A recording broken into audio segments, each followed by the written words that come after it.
Narito ang malalaki at makabuluhang balita ngayong araw. Hataw Balita ngayon. Iginiit ng Armed Forces of the Philippines o AFP na walang New Model Agreement na pinasok ang Western Command o WESCOM sa China hinggil sa pamamahala sa Ayungin Shoal. Ayon kay AFP spokesperson Colonel Francel Margaret Padilla, hindi sila gagawa ng hakbang nang walang permiso ng mga nakasasakop sa kanila at ang mga hakbang ng sandatahang lakas ng Pilipinas ay naaayon lamang sa mga patakaran na ipinatutupad ng pamahalaan. Sa huli, hindi naman na ikinigulat ng AFP ang issue at sinabing hindi ito nangangailangan ng tugon mula sa kanila. On China's alleged agreement on the new model in Ayungin Shoal, the AFP denies the claim made by the Embassy of China in Manila that the AFP Western Command has agreed to a new model for the conduct in the Ayungin Shoal. Any agreements or arrangements with other nations require the involvement and approval of the appropriate government agencies and officials such as the Department of National Defense and the National Security Advisor. Hataw Balita ngayon. Tiwala si dating Pangulong Rodrigo Duterte na mailalabas ni Senator Bato de la Rosa ang katotohanan sa umano'y PDEA leaks. Sa kabila ito ng pahayag ni Senate President Juan Miguel Zubiri na isa itong seryosong akusasyon at wala umanong matibay na ebidensya. Pinalalahanan din nito si Senator Bato na hindi dapat aniya ginagamit ang public hearing para sa political persecution. Nagugat ang isyong PDEA leaks matapos lumabas ang isang 2012 document ng naturang ahensya. Dito nakasaad ang pangalan ng Senator Ferdinand R. Marcos Jr. o bago pa naging Pangulo si BBM at ang aktresa si Maricel Soriano na gumagamit umano ng iligal na droga. Pinatunayan din umano ito ni dating Philippine Drug Enforcement Agency o PDEA agent Jonathan Morales. I have full faith. Kaya lang medyo madaldal. Minsan saan pupunta yung bunganga. Pero hayaan mo siya. Si Bato, ipangako ko sa iyo, ilalabas niya yan totoo kung ano man yung magtiwala kayo kay Bato. PMAyer yan, mahusay na opisyal at straightforward sa buhay niya. Sa pinakamahabang panahon, he worked for me. He is good and he will be a leader of our country. He will learn to be a protector of the people's interest. Hataw Balita ngayon. Inihayag ng Philippine National Police o PNP na hindi nila na-monitor ang umano'y destabilization plot ng kanilang active at retired officials.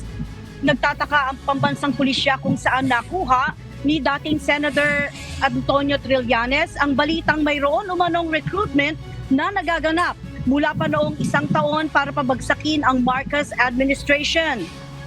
Binigyan diin ni Colonel Fajardo na ang pambansang pulisya ay nananatiling apolitical at tapat sa saligang batas ng Pilipinas. Well, ibigay natin po sa kanya yung pagkakataon na linawin po yung kanyang pananalita. But on the part of the PNP, ay inuulit ko po, ay wala po tayong monitor na anumang destabilization na plot laban po sa ating administrasyon.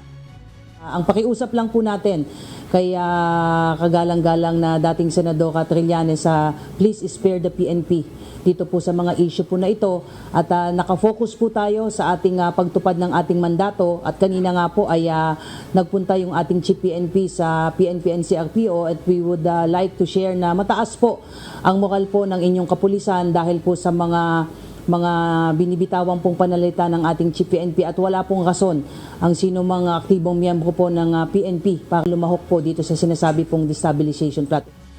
Hataw Balita ngayon. Binatikos ni dating Pangulong Rodrigo Duterte ang umano'y panggigipit sa kanila ng pamahalaan sa pagsasagawa ng Peace Rally.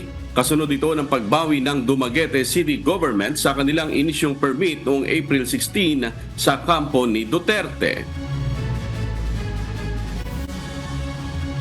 Either sumusunod sila sa Malacanang.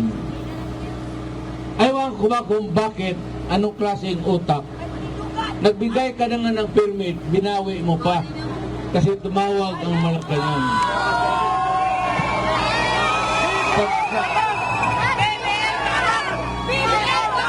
Kung ganon ang style ng local government, napakawalang kwenta. Hanap kayo ng iba. Nakakasaad sa permit na pinayagan ng lokal na pamahalaan ang mga taga-suporta ni Duterte na magsagawa ng prayer rally sa Freedom Park ng gabi sa May 7. Pero binawi rin nila ito noong Lunes. Sa inilabas ng pahayag ng Provincial Government ng Negros Oriental, pansamantalang isasara ang Freedom Park para sa maintenance at rehabilitation. May mga inilagay din doong mga heavy equipment tulad ng traktor at dump truck. Ayon pa sa dating Pangulo, isa umano itong paglabag sa kanilang karapatan sa freedom of speech. Hataw Balita ngayon. Kinumpirma ng Philippine Statistics Authority o PSA na bumilis sa 3.8% ang pagtaas ng presyo ng pagkain at transportasyon o inflation rate sa bansa nitong buwan ng Abril. Ito na ang ikatlong sunod na buwan na nagkaroon ng pagtaas ang inflation ng Pilipinas. Ayon kay National Statistician Undersecretary Dennis Mapa, ang mas mabilis na pagtaas ng mga presyo ng pagkain at non-alcoholic beverages na umabot sa 6.0% mula sa nakaraang buwan na 5.6% ay nakaapekto sa pagtaas ng inflation. Naging dahilan din ang mataas na transportation cost na tumaas sa 2.6% mula sa 2.1% noong Marso.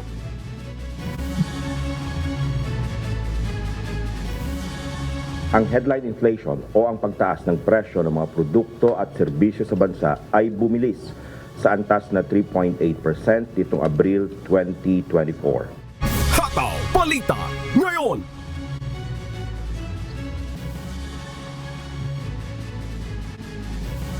Ibinahagi ng National Irrigation Administration o NIA ang plano nitong magbenta ng murang bigas sa halagang 29 pesos kada kilo sa mga kadiwa centers ng ahensya sa darating na Agosto ngayong taon. Ayon kay NIA Administrator Eduardo Guillen, ibebenta ang bigas sa Metro Manila, Cebu at Davao kung saan kada pamilya ay maaaring makabili ng hanggang 10 kilong bigas. Malaki anya ang kanilang proyekto na contract farming kaya inaasahan ang pagkakaroon ng maraming ani na makadaragdag sa supply.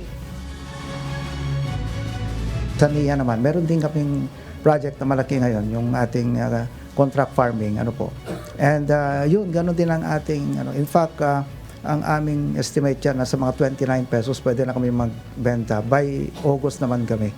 And we have around 100 million kilos of rice na projected na ma-produce po natin by August. Hataw Balita ngayon. Ibinahagi ng Department of Environment and Natural Resources o DNR ang direktiba kahapon May 7 ni Pangulong Ferdinand Marcos Jr. na tugunan ang pangangailangan sa malinis at may inom na tubig ng marami pang mamamayan sa bansa. Ayon kay DNR Undersecretary for Integrated Environmental Science Carlos Primo David, maabot na sa 40 milyong mga Pilipino ang walang maayos na supply ng tubig. Sa kanilang pulong kasamang Pangulo kahapon, inilatag ng DNR kasamang mga kaugnay na ahensya, partikular ang National Irrigation Administration at Department of Public Works and Highways ang kanilang mga plano kung papaano makatutulong na masapatan ang water supply sa gitna ng banta ng matinding tagtuyot sa bansa. The directive of the President this morning was very clear. 40 million of our residents, no, Filipinos, do not have access to a formal water supply. They still access water from springs, from creeks. Yung unang strategiya na naisip namin para sa small island barangays, at nakakasana po yan, nagsimula na kami nitong programa na to, ay bigyan sila ng fresh water, ng tubig pang inom through the desalination process.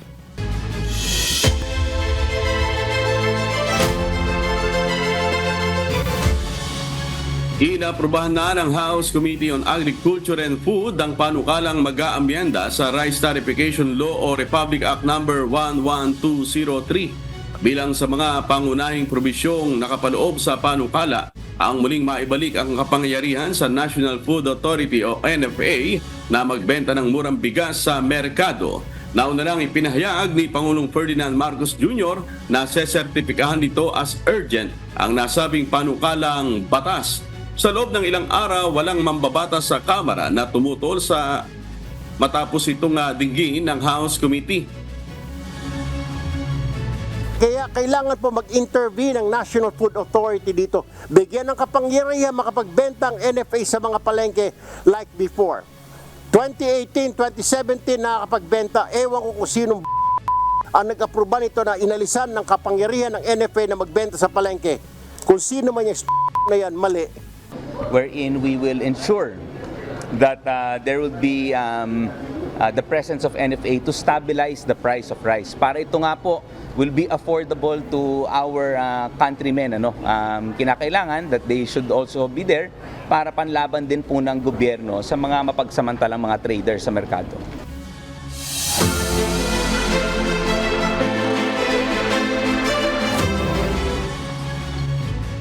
Target na maipasa ni Senator Grace Poe ang panukalang batas para maitatag ang Department of Water bago matapos ang 19th Congress. Ang nasabing kagawaran ang siyang namamahala sa water resources at sa paggamit ng yamang tubig sa bansa. Si Lalaine Moreno, humahataw! Hataw Balita ngayon! 131 syudad at munisipyo na sa bansa ang nakararanas ng kakulangan ng tubig dahil sa tagtuyot batay sa datos ng Office of Civil Defense o OCD. Karamihan sa mga apektado ay mga mahihirap at malalayong lugar na walang akses sa malinis na tubig. Isa na rito ang Santa Maria Water District sa Bulacan. We only have one river traversing our municipality. And right now, we rely our water sources from groundwater sources. Puro po groundwater, which alam naman po natin, ayon sa NWRB, critical na po ang water supply ng groundwater sa Bulacan. Sobrang napakahirap po talaga ng hindi namin alam kung saan kami kukuha ng tubig. Ito ang nais matugunan ng Senado sa pagbuo ng Department of Water Resources o DWR sa bansa. Ayon kay Senate Committee on Public Services Chairperson Senator Grace Poe, ang Department of Water ang tututok sa water management sa bansa, water-related public works projects, flood controls at sa operasyon ng water supply system sa mga lokal na pamahalaan. Our problem is the system. Tignan niyo yan. Sinong namumuno dyan? Dapat NWRB, di ba? Pero mga iba't ibang mga mga departments ng gobyerno na pinagsama-sama na wala namang specialization sa tubig lang. Ayan yung water supply, nag-aagawan lahat. Lahat yan may allocation ng tubig pero wala naman talagang malinaw na regulasyon at polisiya. Ayon pa kay Senator Poe, sagana ang Pilipinas sa yamang tubig pero walang malinaw na regulasyon at sistema sa water sector. Kaya mahalaga na maipasa ang DWR upang ma-manage ng mabuti ang water resources. Ayon sa DENR, mayroon tayong 421 river basins, 59 natural lakes, 100,000 hectares ng freshwater swamps, 50,000 square kilometers ng groundwater reservoir at 2,400 millimeters ng average rainfall sa buong taon. The root of our water crisis, however, is actually a crisis in regulation. The problem is not that we don't have resources, but that we do not effectively manage our resources. Ang Department of Water Resources ang pangungunahan ng mga secretary, assistant secretaries at undersecretaries. Kahapon, May 7, ay nagsagawa na ng first hearing para rito ang mga senador. Target na Senator Grace Poe na bumuo ng draft ng bill maisumite sa plenaryo sa Hulyo at maipasa sa Senado bago matapos ang 19th Congress sa 2025. Lilaine Moreno, humahataw sa balita ngayon. Hataw Balita ngayon. Sisimulan na ngayong taon ang naudlot na rehabilitasyon ng Burnham Park sa Baguio City dahil sa pandemya. Pangunahing apektado ay ang operasyon ng boating at biking concessionaire sa Burnham Lake. Si Grace Doctolero, humahataw. Hataw Balita ngayon. Kabilang si Anthony sa mga boat concessionaire na pangunahing maapektuhan ang kabuhayan at operasyon ng boating at biking concessionaires sa rehabilitasyon ng pamosong Burnham Park sa City of Pines. Sana naman hindi kami maapektuhan ng masyado para sana makapag-upay pa rin habang nagre-rehab sila. Maging si Hannah Romero, isa sa mga biking concessionaire sa naturang parke, pabor sila sa naturang proyekto, subalit hiling niya ang maayos na relocation site sa Burnham Park sakaling simulan na ang renovation sa Burnham Park biking area. Sa business naman po is mas after ng rehabilitation, for sure mas okay naman po yung income natin kasi mas gumanda ang Burnham Park as long as ma-relocate naman po kami. Kasi part of Burnham Park na po ang boating and biking area. Ang pamosong Burnham Park ang isa sa mga pangunahing pinapasyalan ng mga turista sa City of Pines. Ayon kay Attorney Renan Diwas, ang hepe ng City Environment and Parks Management Office, nagkakahalaga ang proyekto ng 480 million pesos mula sa budget ng Tourism Infrastructure and Enterprise Zone Authority o TIEZA. Sisimulan sana ang renovation taong 2020 subalit dahil sa pandemya ay natigil ito. Ngayong taon nakatakda na muling simulan ang rehabilitasyon at bigyan ng bagong mukha ang Burnham Park matapos ang 3 taong pandemya. Noong Lunes, May 6 ay sinagawang Executive and Legislative Agenda Meeting sa Baguio City Hall. Ipinakita ng City Environment and Parks Management ang magiging bagong disenyo ng ilang proyekto sa parke. The plan started way back in 2017. So they came up with a plan, no? A master development plan. And sa buong area ng Burnham Park, and yun yung nasubmit actually sa TIEZA at yun yung sinusunod natin dito sa gagawin nating implementation. So kumbaga what we are doing right now is already on the implementation aspect of the plan. Dahil sa kapabayaan at pagdami ng mga turista ay nawala ang dating ganda na dinarayong pasyalan sa City of Pines.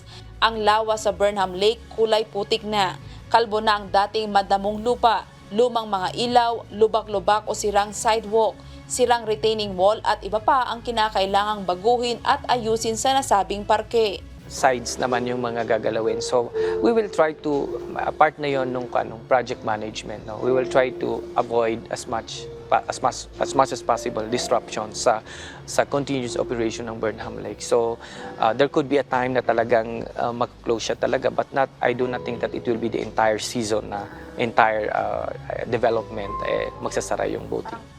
Unang babaguhin ang gilid ng Burnham Lake bilang Phase 1 ng proyekto na nagkakahalaga ng 400 million pesos. Kasama rin sa ayusin ang Ibaloy Park kung saan dadagdagan ng magagandang landscape at bagong atraksyon.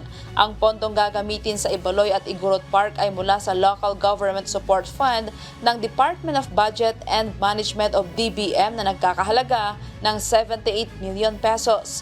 Tiniyak naman ni Attorney Diwas na aprobado at dumaan na ang plano sa konsultasyon.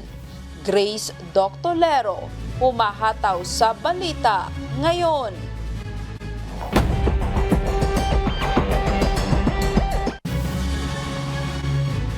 Mahigit kalahating milyong piso na halaga ng iligal na droga ang nasamsam ng Bataan Police Provincial Office at mga law enforcement agency sa isinagawang drug buy-bust operation sa bayan ng Dinalupihan.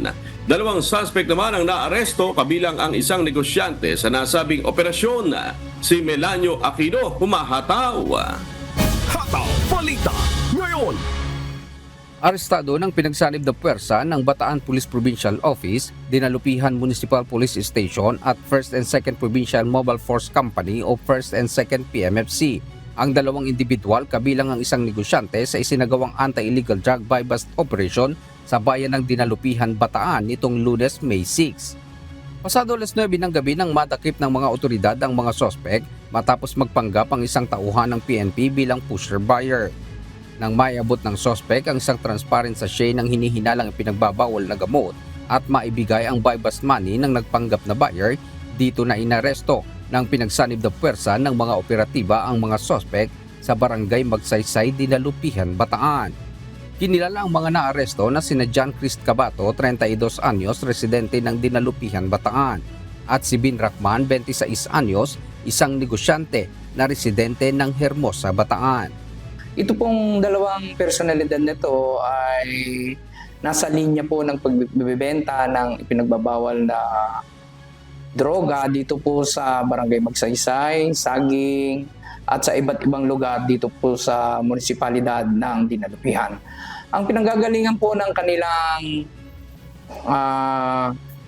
item o shabu ay ayon sa kanila ay sa Karatig, lalawigan din po o sa katabing probinsya po ng Bataan, considering po na ang Bataan ay drug-cleared province. Ito pong dalawa ay patuloy na napagbebenta at ngayon nga po nagsagawa po kami ng anti-illegal drug operation na nagresulta sa kanilang pagkakahuli at pagkakumpiska po namin ng higit kumulang 100 gramo ng shabu.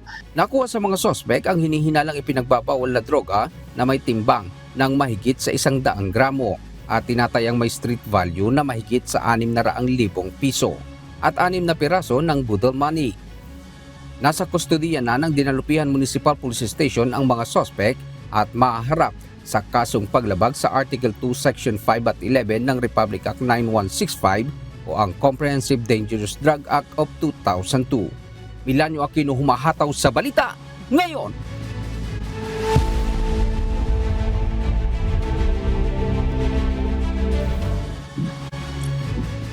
Inutusan ng Israeli military ang mga Palestinian sa silangang bahagi ng Rafah na lisanin na ang lugar. Paghahanda umano ito sa planong operasyon ng Israeli military upang talunin ang Hamas. Ito ang humahataw na balita ni Charles Corpuz. Hataw Balita ngayon.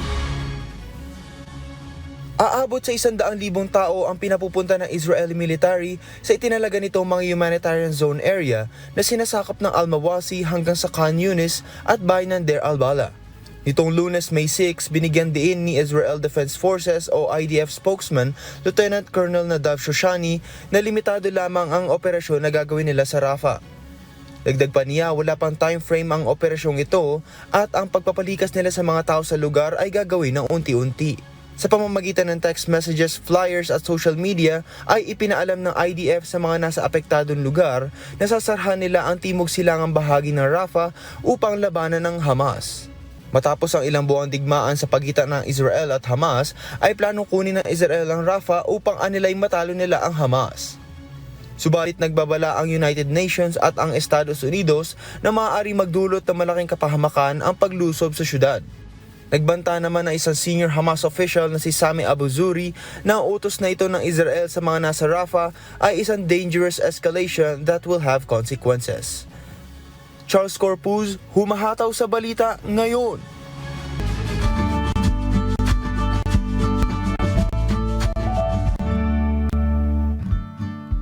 Alamin ang magiging lagay ng panahon sa iba't ibang bahagi ng bansa ngayong araw ng Miyerkules. Panoorin po natin ang update mula sa Philippine Weather Bureau Pag-asa. Maalinsangan panahon pa rin na dala ng easterlies o yung hangin na nanggagaling sa Karakatang Pasipiko ang ating mararanasan sa malaking bahagi ng ating bansa. Makaranas pa rin pero tayo ng mga tsansa ng pulu-pulong pag-ulan na may pagkidlat pagkulog na dulot ng thunderstorms pagsapit ng hapon hanggang sa gabi dito sa Metro Manila at sa malaking bahagi pa ng ating bansa. At sa kasalukuyan, patuloy nating minomonitor itong cloud cluster sa labas ng ating Philippine Area of Responsibility dito sa southeastern portion ng PAR na malapit sa equator. Hindi natin tinatanggal yung posibilidad na may mamuong weather disturbance or low pressure area sa nabanggit na lugar later in the week. At hindi rin natin tinatanggal yung tsansa ng nasabing weather disturbance na ito na posibleng mamuo na pumasok ng ating Philippine Area of Responsibility early next week. Gayunpaman, wala pa rin tayo inaasahang weather disturbance o bagyo na maaring makaapekto sa ating bansa at least for the next 3 to 5 days. Sa kalagayan nating karagatan, sa kasalukuyan, wala pa rin nakataas na gale warning sa anumang baybayin ng ating kapuluan at banayad hanggang sa tamtamang pag-alon na ating mararanasan sa malaking bahagi ng ating bansa. Ngunit iba yung pag-iingat pa rin sa ating mga kababayan na maglalayag sapagkat kung meron tayong offshore thunderstorm activity, ito yung mga pag-ulan sa ating mga dagat baybayin, asahan natin ang posibleng malalakas na hangin, kaakibat nito ang bahagyang pagtaas ng ating mga alon. Ang haring araw dito sa Kamaynilaan ay sisikat mamayang 5:31 ng umaga at lulubog naman mamaya sa katap na 6:15 ng hapon. At napanood po natin ang update mula kay Pag-asa Weather Specialist Daniel James Villamil. Tandaan, sa bawat araw na ating nasisilayan, tayo magpasalamat sa Diyos na may lalang.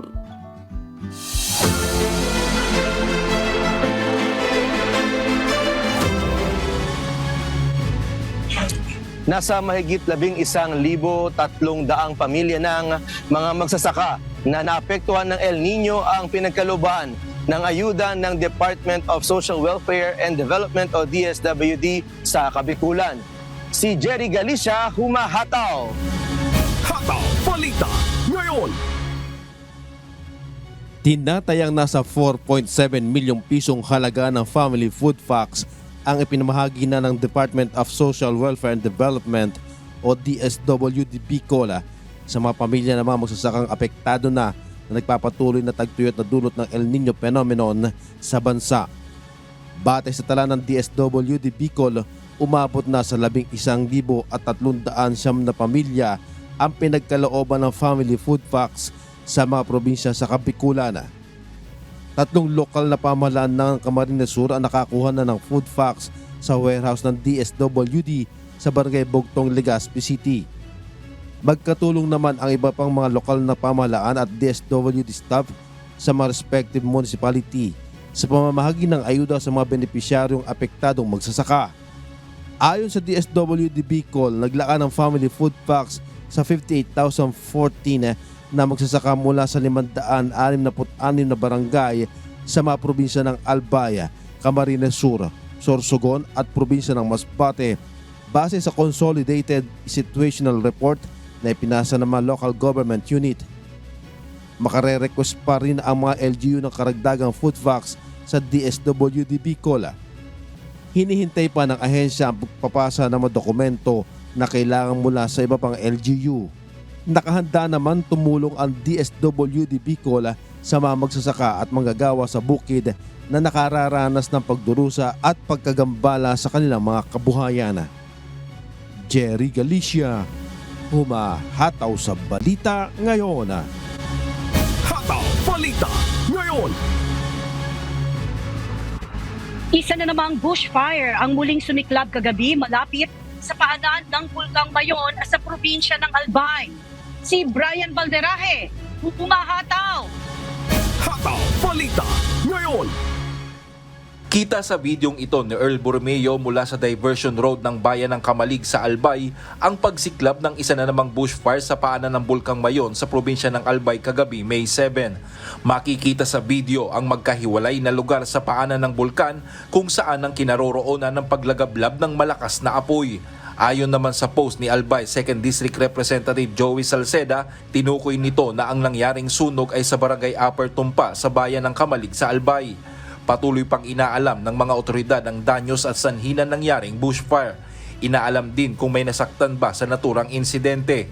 Matatandaan noong nakaraang Sabado lamang, isang bushfire din ang sumiklab sa paanan ng Bulkang Mayon sa bahagi ng Santo Domingo, Albay kung saan tumagal ng 12 oras bago ito naapula. Brian Valderaje, humahataw sa balita ngayon.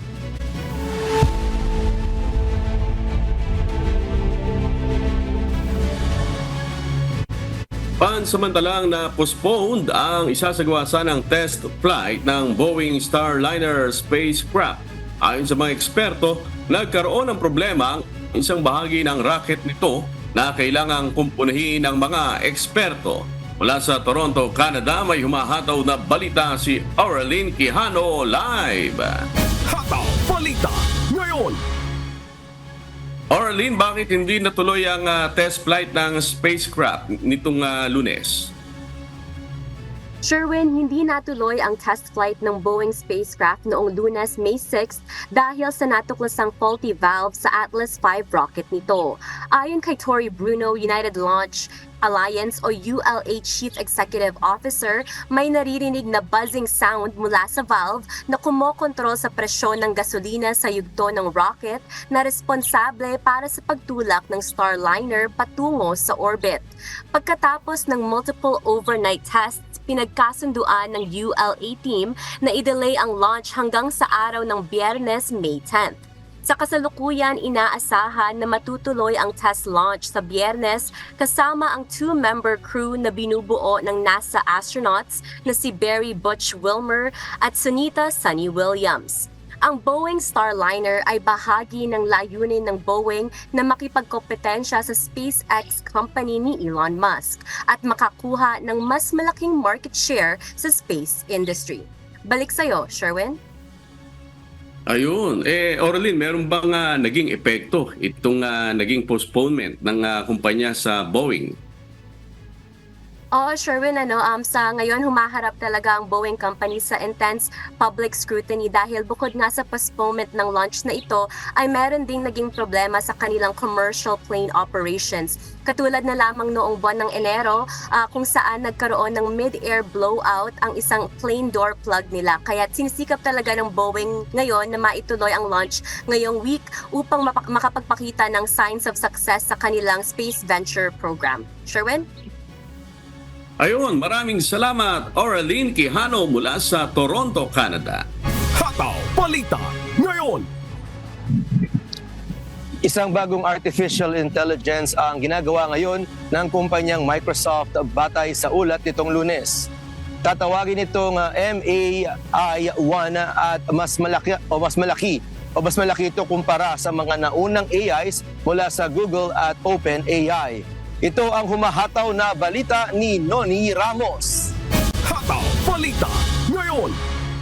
Gumagawa ang Microsoft ng bagong cutting-edge artificial intelligence o AI technology na ipanglalaban ito sa mga ginagamit ng Google at OpenAI batay sa pinakabagong ulat.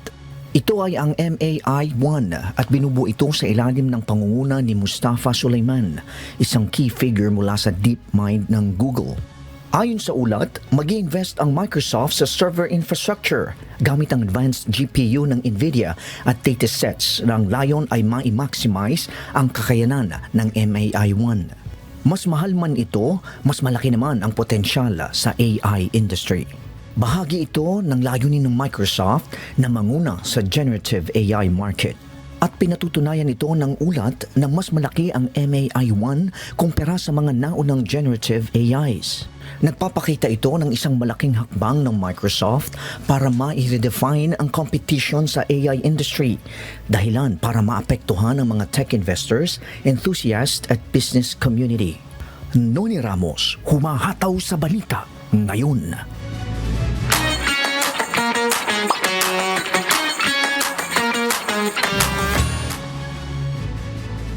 Maghahandog ng special outreach at medical mission ang konsulado sa Barcelona para sa ating mga kababayan sa May 12.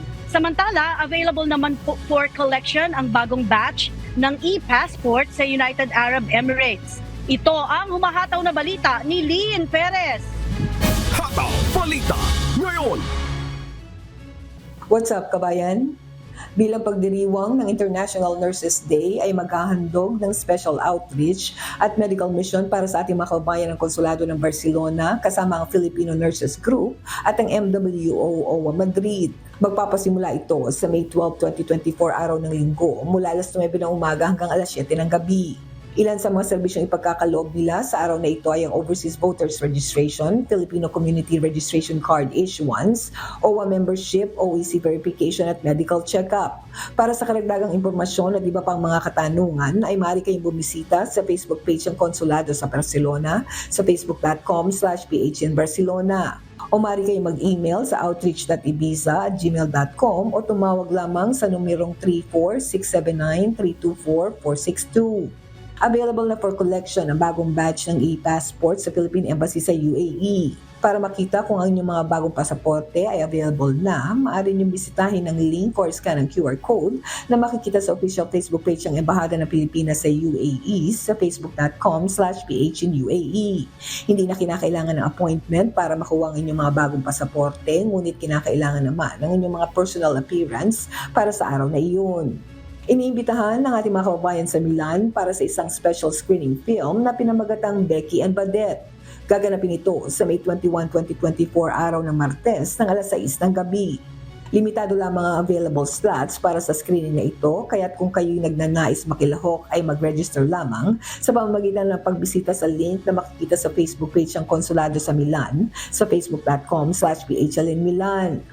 Samantala, bilang pagkilala sa kabayanihan ni Dr. Jose Rizal ay extended ang on-the-spot painting contest sa Embahada sa Bahrain hanggang June 21, 2024 ng alas 8 ng umaga.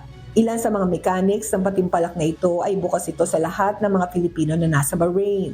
Ito ay nahahati sa dalawang kategorya. Para sa grupo ng mga kabataan, ito ay may edad 9 hanggang 17 years old. At para naman sa grupo ng mga adult, ito naman ay may edad 18 years old and above. Para sa mga participants ay inaanyayahan sila na mag-register sa pamamagitan ng isang Google form at isumite ang 2 larawan ng inyong art samples na may short bio sa June 10, 2024 ng alas 5 ng hapon. Para naman sa iba pang impormasyon at kung kayo nagnanais makibahagi ay mag-register lamang sa pamamagitan ng Google form at scan ang QR code na makikita sa Facebook page ng Embahada sa facebook.com/PHL in Bahrain. Lynn Perez, sumahataw sa Balita Ngayon.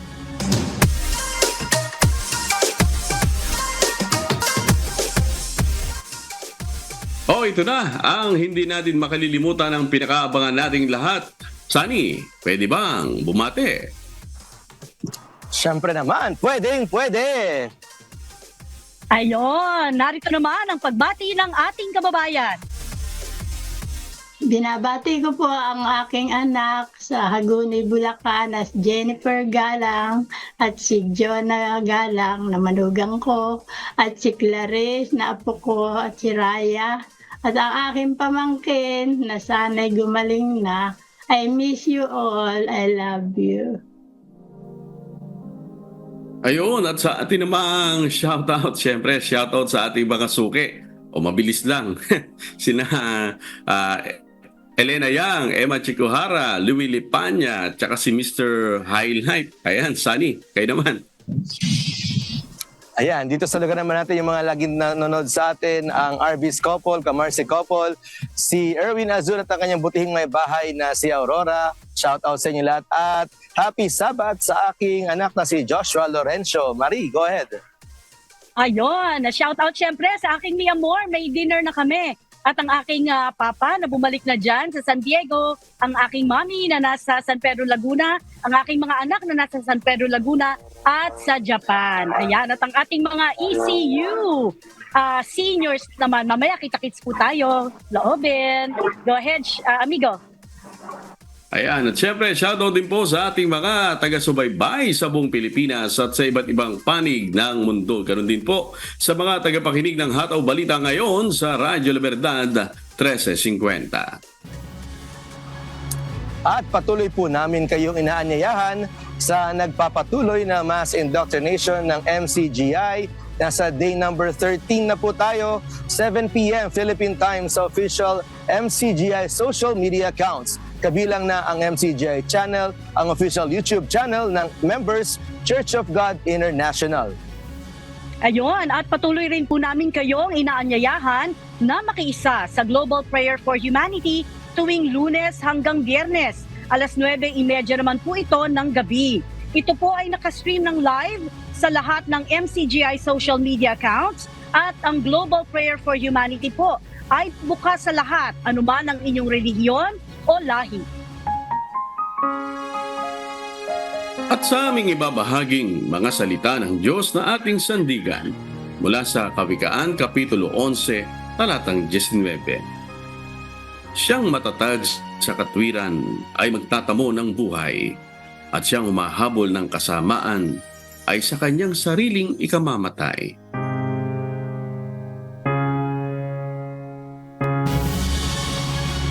At yan po mga humahataw na balita ngayong umaga ng Miyerkules, 8 sa buwan ng Mayo 2024. Sa ngalan po ng lahat ng bumubuo ng UNTV News and Rescue, UNTV Radyo La Verdad 1350 at ang ating mga correspondent mula Luzon, Visayas at Mindanao. Mula po rito sa Pilipinas, ako po ang inyong amigo Sherwin Pulubong. At yan po ang mga humahataw na balita sa iba't ibang panig ng mundo ngayong Wednesday morning, May 8 na 2024. Mula naman dito sa Universal City sa California, USA, ako si Sunny Cos. Ako naman si Marita Nyaranda mula naman dito sa Round Rock, Texas, USA. At dito po sa UNTV at sa UNTV Radio La Verdad 1350. Diyos ang aming sandigan, serbisyo publiko ang aming pinahahalagahan. Susunod na po ang Good Morning Kuya. Salamat po sa Diyos at magandang umaga.